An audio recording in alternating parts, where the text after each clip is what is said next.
Hi friends, welcome to Harish academy. ఈరోజు వార్తలు నిలిచిన జాతీయ, అంతర్జాతీయ, రాష్ట్రీయ అంశాల గురించి, వార్తలు నిలిచిన వ్యక్తులు, అవార్డులు, పుస్తకాలు, మరి క్రీడా సంబంధిత సమాచారం ఒక్కొక్క అంశాన్ని వివరంగా తెలుసుకుందాం. ఈరోజు మన ఫస్ట్ టాపిక్ వచ్చేసి సిబిఐ వారు ప్రారంభించిన ప్రత్యేక ఆపరేషన్ చక్ర ఈరోజు వార్తలు నిలిచింది. ఆపరేషన్ చక్ర. సో ఎవరు ప్రారంభించారంటున్నాను? CBI, central bureau of investigation, కేంద్ర దర్యాప్తు సంస్థ అంటాం మనం తెలుగులో.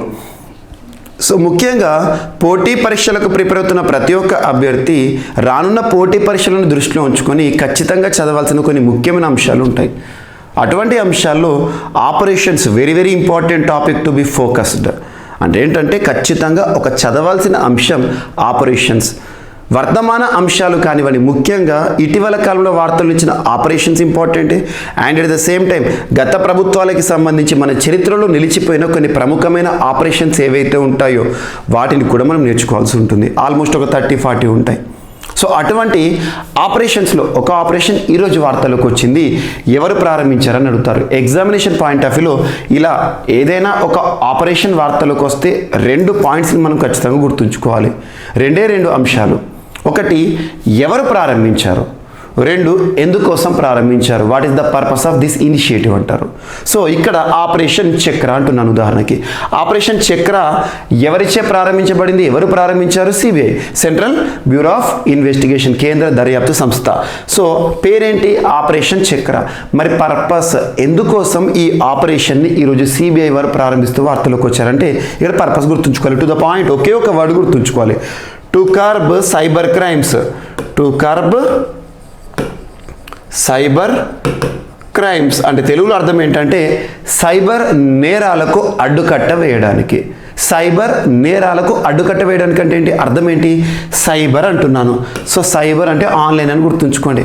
ప్రస్తుతం మనం చూడండి, మారుతున్న కాలానికి అనుగుణంగా మనం కూడా మారుతున్నాం. 1G, 2G, 3G, 4G, ఇప్పుడు 5Gలోకి వచ్చాము. సో ఆన్లైన్ పైన డిపెండెన్సీ అనేది పెరుగుతుంది. So the dependency on online is increasing now A days. మనం ఏ ఒక్క చిన్న విషయానికైనా కూడా ఆన్లైన్ పైన డిపెండ్ అవుతున్నాం. అన్ని రకాల సేవలను కూడా మనం ఆన్లైన్లో పొందుతుందాం అని చెప్పడంలో అతిశయోక్తి లేదు. అటువంటి ఆన్లైన్ పైన మన డిపెండెన్సీ పెరుగుతున్నప్పుడు ఆటోమేటిక్గా మోసాలు కూడా పెరుగుతున్నాయి. ఉదాహరణకి చెప్పాలంటే ఆన్లైన్లో మోసాలు ఎలా పెరుగుతాయి? ఆన్లైన్ సర్వీసెస్లు పొందుతున్న క్రమంలో మనం మన బ్యాంక్ అకౌంట్ నుండి ఆన్లైన్ విధానంలో ఎవరికైనా డబ్బులను పంపాలనుకోండి, డైరెక్ట్గా గూగుల్ పే కానీ, ఫోన్పే కానీ, లేదా అకౌంట్ ట్రాన్స్ఫర్ కానివ్వండి, ఆర్టీజీఎస్ కానివ్వండి, ఐఎంపీఎస్ కానివ్వండి, నెఫ్ట్ కానివ్వండి, what ever it may be.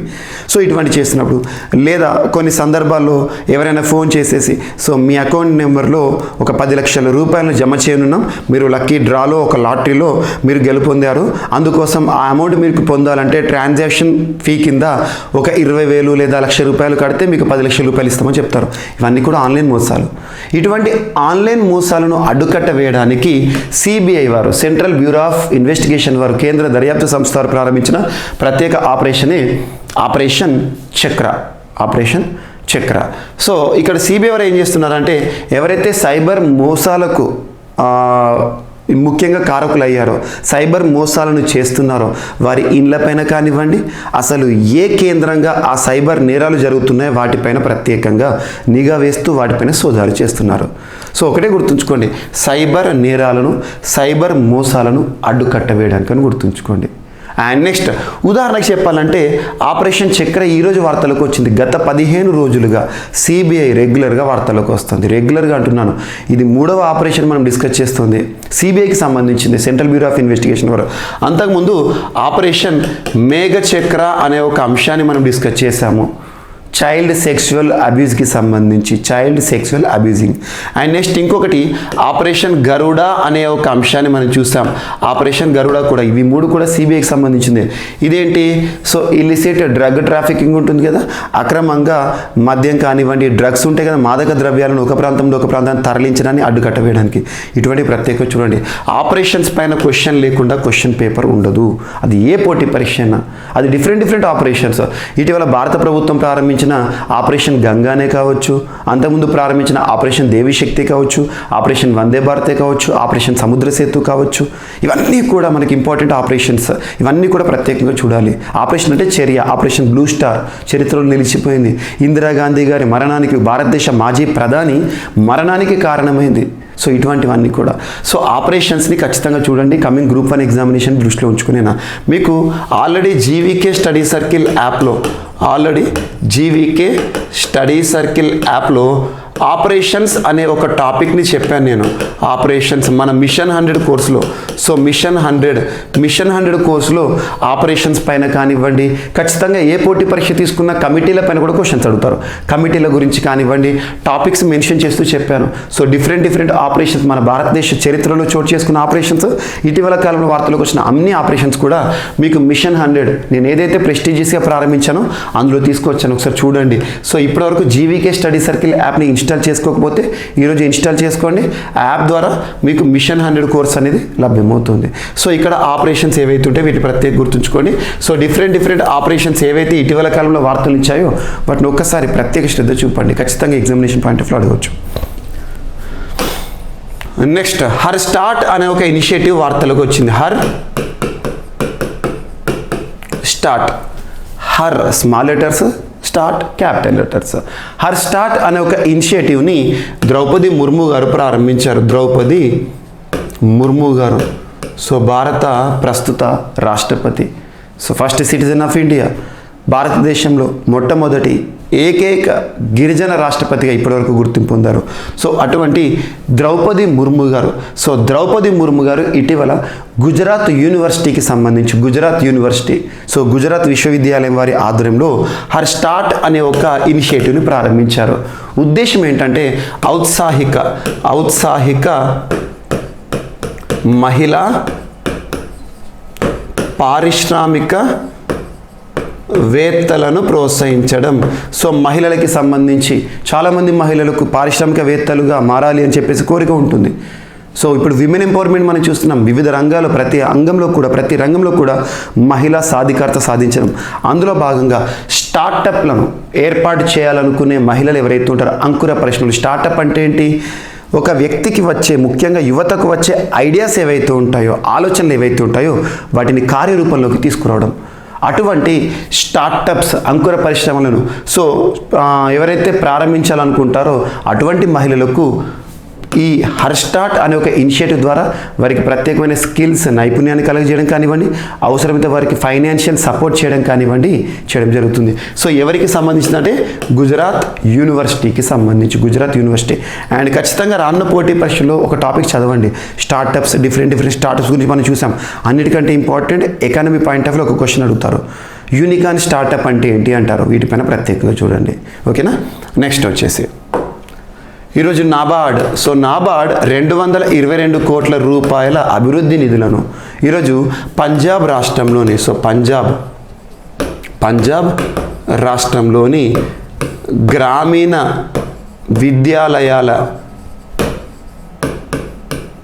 అభివృద్ధి కోసం విడుదల చేసింది. సో ఇక్కడ చూద్దాం. నాబార్డ్ అంటున్నాను. నాబార్డ్ యాక్రోనిమ్ ఏంటి? National bank for agriculture and rural development. Each and every word meaning చూడండి, ఆటోమేటిక్గా అర్థమవుతుంది. నేషనల్ బ్యాంక్ అంటున్నాను, జాతీయ బ్యాంక్ అంటే దేశం అంతటికి వర్తించే బ్యాంక్. దేనికోసం పనిచేస్తుంది? For agriculture and rural development, వ్యవసాయ అభివృద్ధి కోసము, గ్రామీణ అభివృద్ధి కోసం ఉద్దేశించబడిన ఒక బ్యాంకే నాబార్డ్ బ్యాంక్. భారతదేశంలో 1982 ఇయర్ శివరామన్ కమిటీ సిఫార్సుల మేరకు ఏర్పాటైన ఒక బ్యాంకే నాబార్డ్ బ్యాంక్. నాబార్డ్ అని పిలిచిన దీనికి ఇంకొక పేరు ఉంటుంది, రీఫైనాన్సింగ్ బ్యాంక్ అంటారు. ఇవి తరచు రిపీట్ చేస్తున్నాను నేను. రీఫైనాన్సింగ్ బ్యాంక్ అంటే ఏంటంటే రీఫైనాన్స్ చేస్తుంది.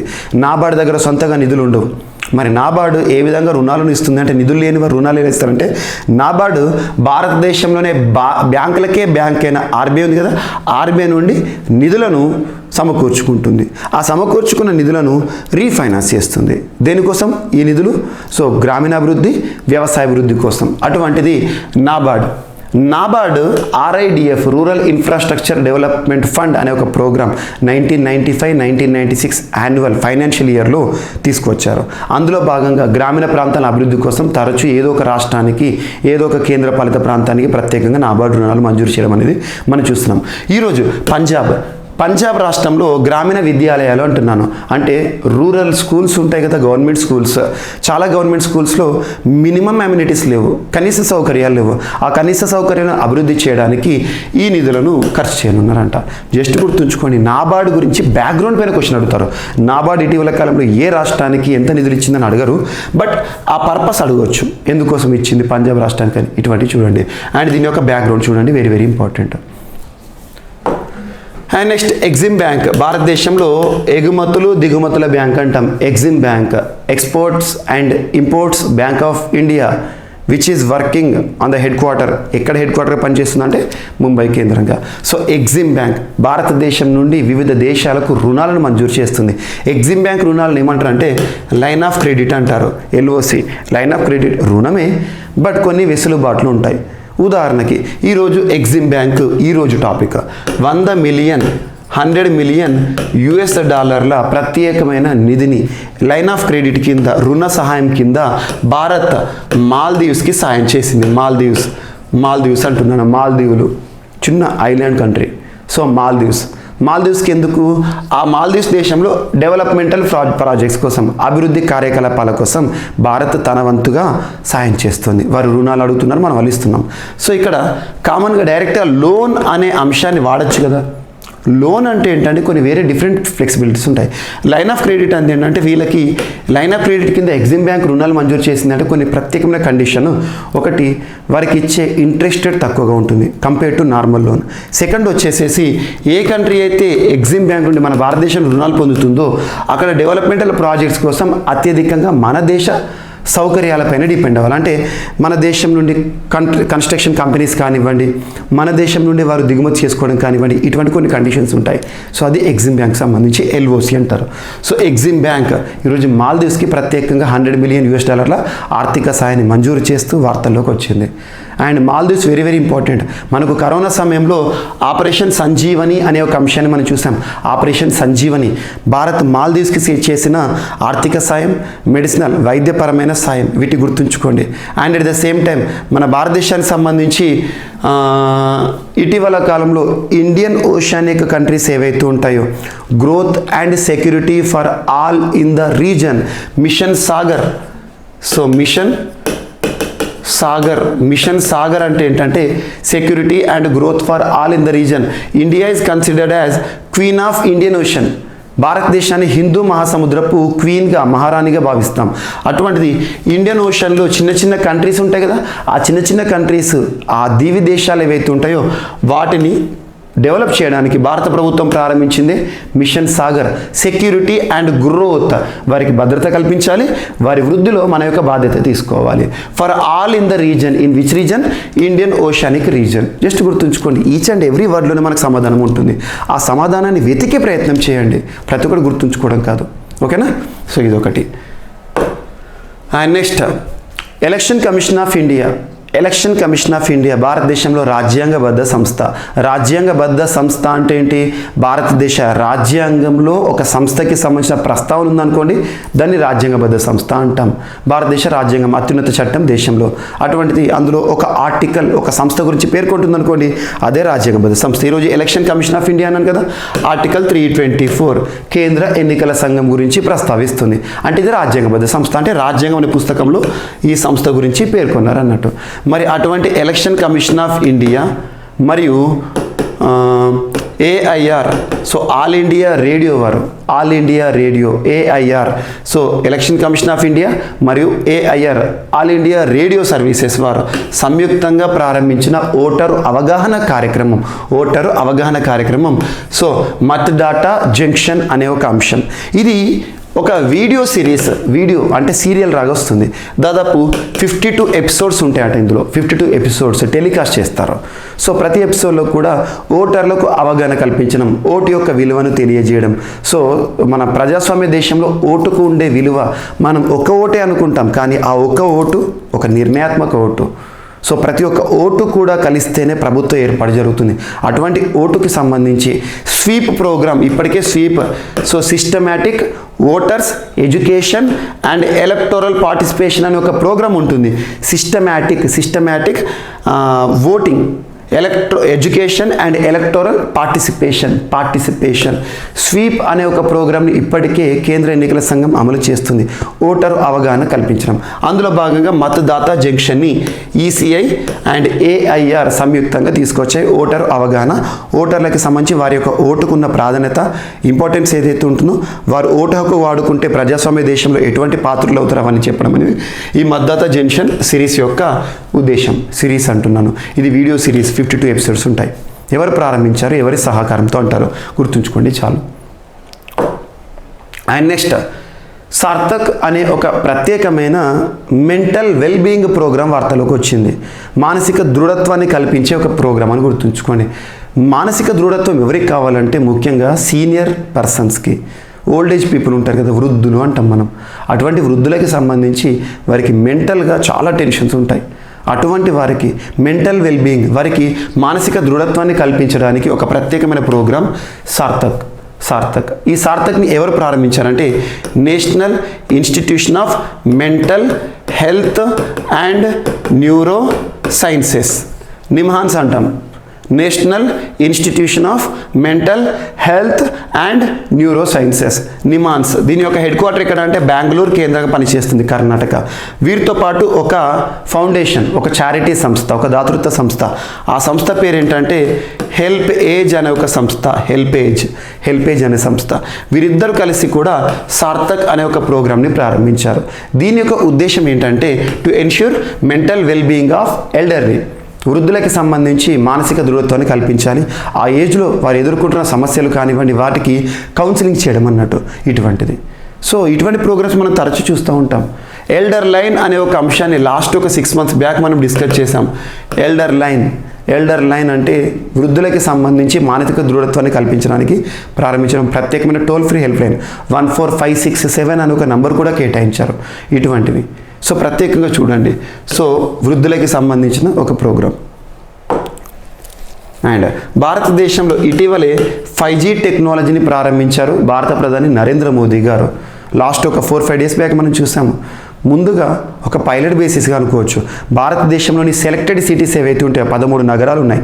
ఆ 13 నగరాల్లో 5G సర్వీసెస్, అత్యంత వేగవంతమైన ఇంటర్నెట్ సౌకర్యాన్ని ప్రారంభించారు భారత ప్రధాని. అతి త్వరలో వితిన్ స్పాన్ ఆఫ్ ఇయర్లో దేశమంతా కూడా 5G సేవలు రానున్నాయి.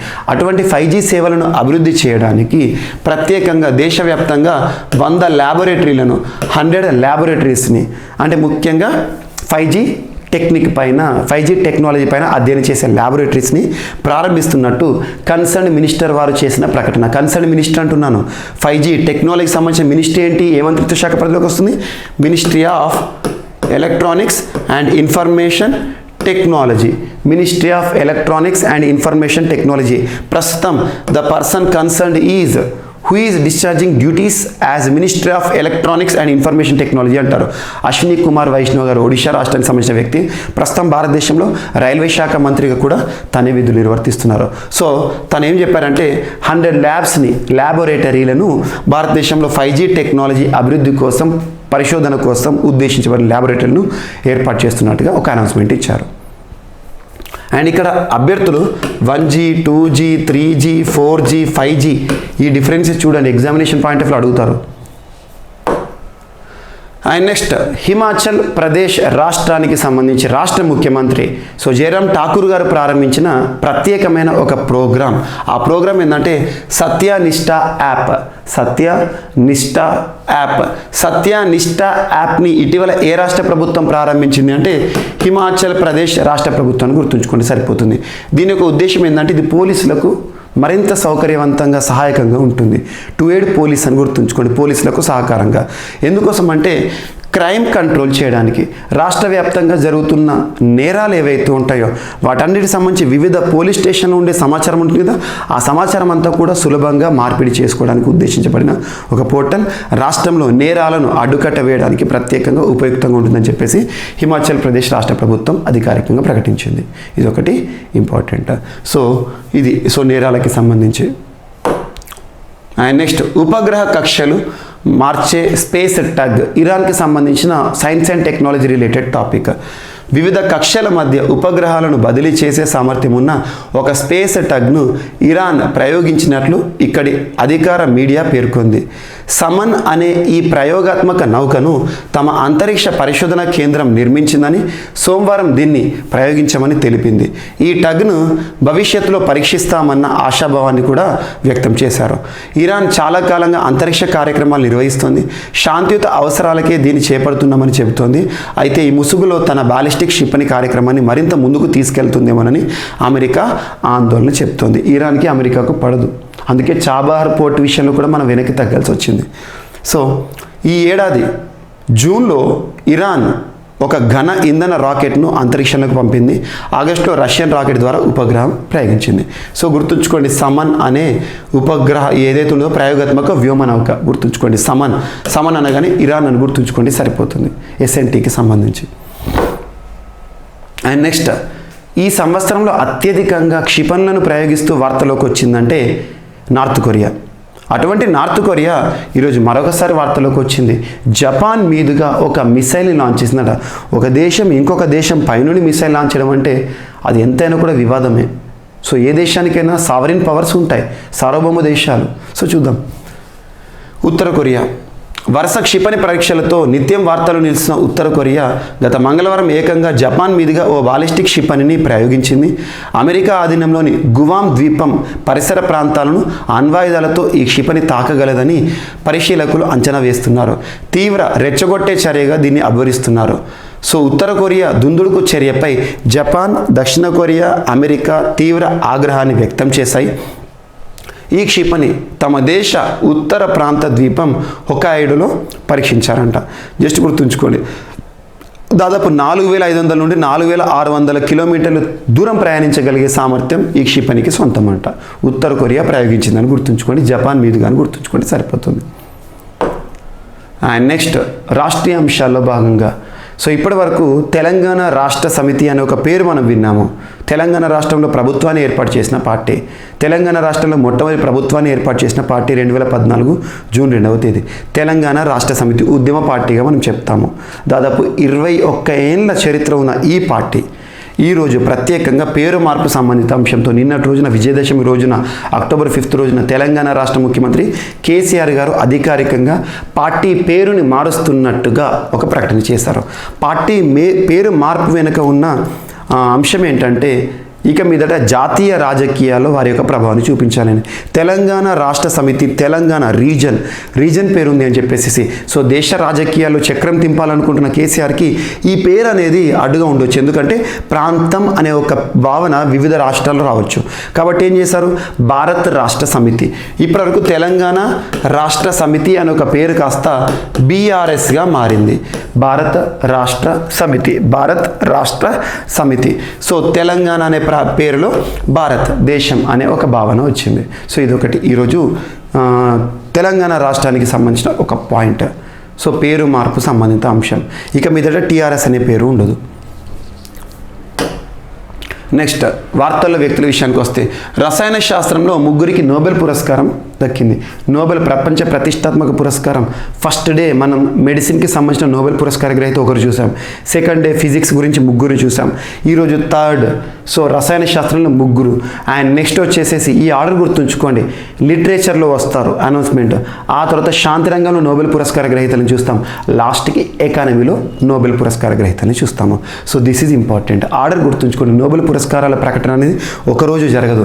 సో సీక్వెన్స్గా 6 డేస్లో జరుగుతుంది. ఒక రంగంలో ఒక్కొక్క గుర్తింపు పొందిన వ్యక్తులకు నోబెల్ ప్రపంచ ప్రతిష్టాత్మక పురస్కారం దక్కుతుంది. సో ఇప్పుడు రసాయన శాస్త్రం అంటున్నాను. నోబెల్ పురస్కారానికి సంబంధించి ఆ పర్సన్ పేరు గుర్తుంచుకోండి, వారు చేసిన పరిశోధన గుర్తుంచుకోండి, సరిపోతుంది. సో రసాయన శాస్త్రంలో విశేష పరిశోధనలు జరిపిన 3 శాస్త్రవేత్తలకు ఈ ఏడాది నోబెల్ బహుమతి లభించింది. సో క్లిక్ కెమిస్ట్రీతో పాటు బయో ఆర్థోగోనల్ కెమిస్ట్రీలను అభివృద్ధి చేసినందుకు గాను శాస్త్రవేత్తలు Carolyn R. Bertozzi, Morten Meldal and K Barry Sharpless ముగ్గురు వ్యక్తులకి కూడా, ముగ్గురు శాస్త్రవేత్తలకు రసాయన శాస్త్రంలో ఈసారి నోబెల్ పురస్కార గ్రహీతలుగా ఎంపిక చేసింది royal Swedish academy. Nobel in physics, Nobel in chemistry ఈ రెండు రంగాల్లో నోబెల్ పురస్కార గ్రహీతలను ఎంపిక చేసే సంస్థ ఏదంటే రాయల్ స్వీడిష్ అకాడమీ. స్టాక్హోమ్ కేంద్రంగా పనిచేస్తుంది, స్వీడన్కి సంబంధించింది. సో గుర్తుంచుకోండి, పేర్లు గుర్తుంచుకోండి, పరిశోధన గుర్తుంచుకోండి, సరిపోతుంది. నెక్స్ట్, ఈరోజు క్రీడలకి సంబంధించి ఒక పర్సన్ ప్రపంచ ఈవెంట్లో గెలిచారు. సో శ్రీకృష్ణ ప్రపంచ 6 రెడ్ స్నూకర్ టైటిల్ విజేతగా వార్తలోకి వచ్చారు. భారత క్రీడాకారుడు శ్రీకృష్ణ సూర్యనారాయణన్ ప్రపంచ 6 రెడ్ స్నూకర్ అంటే ఏంటంటే స్నూకర్ ఉంటుంది కదా, రిచ్ మెన్స్ గేమ్ అని వచ్చింది. సో అందులో కూడా విభాగాలు ఉంటాయి, డిఫరెంట్ కేటగిరీస్. 6 రెడ్ స్నూకర్ ఛాంపియన్షిప్లో విజేతగా నిలిచాడు. ఫైనల్లో అతను 5-1 ఫ్రేమ్ల తేడాతో బహ్రెయిన్కు చెందిన హబీబ్ సబాను ఓడించి టైటిల్ అందుకున్నాడు. గత ఏడాది ఈ టోర్నీలో భారత్కి చెందిన లక్ష్మణ్ రావత్ కూడా విజేతగా నిలిచాడు. ఈసారి శ్రీకృష్ణ, అంతకుముందు లక్ష్మణ్. సో గుర్తుంచుకోండి. సో శ్రీకృష్ణకు ప్రపంచ 6 red snooker title. And next, Sergio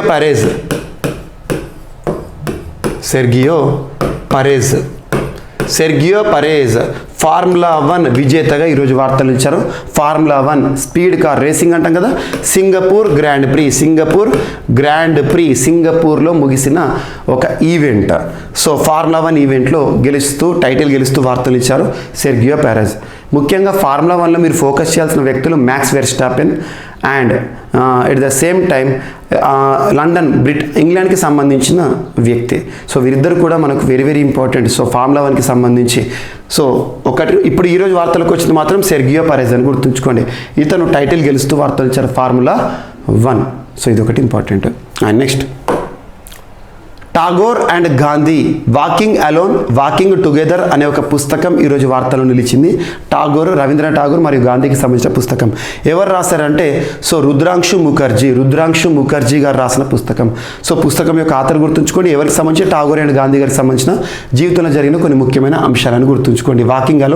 walking together ఇద్దరు ఒకరికొకరు నడిచారు, ఒకరి ఉద్దేశం ఒకటి, కానీ ఇద్దరు కలిసి చేసిన మెయిన్ వాళ్ళ కాంట్రిబ్యూషన్ ఏంటో ఈ పుస్తకం ద్వారా తెలియజేశారు. సో ఇవి ఈరోజు వార్తలు నిలిచిన అంశాలు. ఒకసారి ర్యాపిడ్గా చూస్తే, CBI central bureau of investigation వారు ప్రారంభించిన ఆపరేషన్ చక్ర to curb cyber crimes. So start అనే ఒక ఇనిషియేటివ్ స్టార్టప్లకు సంబంధించి మహిళా ఔత్సాహిక పారిశ్రామికవేత్తలు తీర్చిదిద్దడంలో భాగంగా గుజరాత్ యూనివర్సిటీ వారికి సంబంధించింది. అండ్ నాబార్డ్ దాదాపు 222 కోట్ల రూపాయల ఆర్థిక నిధిని పంజాబ్ రాష్ట్రంలో ప్రభుత్వ పాఠశాల అభివృద్ధి కోసం ఉద్దేశించి విడుదల చేసింది. ఎగ్జిమ్ బ్యాంక్ మాల్దీవ్స్కి విడుదల చేసిన $100 మిలియన్ లైన్ ఆఫ్ క్రెడిట్ రుణం.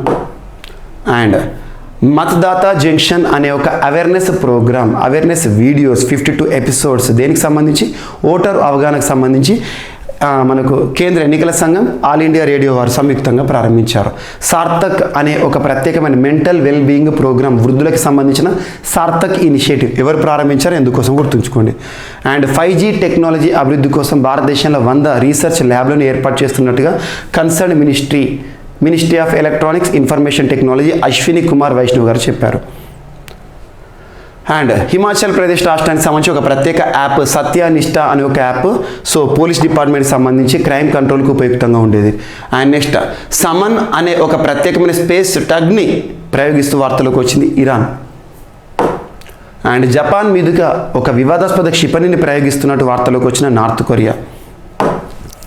సో టీఆర్ఎస్ పేరు మార్పు అనే అంశం బీఆర్ఎస్గా మారింది. అండ్ రసాయన శాస్త్రంలో 3 నోబెల్ పురస్కార గ్రహీతలు ఈరోజు ప్రత్యేకంగా వార్తలోకి వచ్చారు. అండ్ సూర్యనారాయణన్కు ప్రపంచ world cup 6 red snooker title.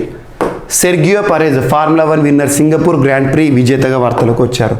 Tagore and Gandhi అనే ఒక పుస్తకం వార్తలోకి వచ్చింది. Walking together tag line so Rudranshu Mukherjee గారు రాసిన పుస్తకం. సో ఇవి ఈరోజు వార్తలో నిలిచిన అంశాలు. మిస్లేనియస్ అంశాలు ఏమైనా మిగిలిపోతే మాత్రం రేపటి క్లాస్లో జోడించి నేర్చుకుందాం. మళ్ళీ రేపు కలుద్దాం. Thank you.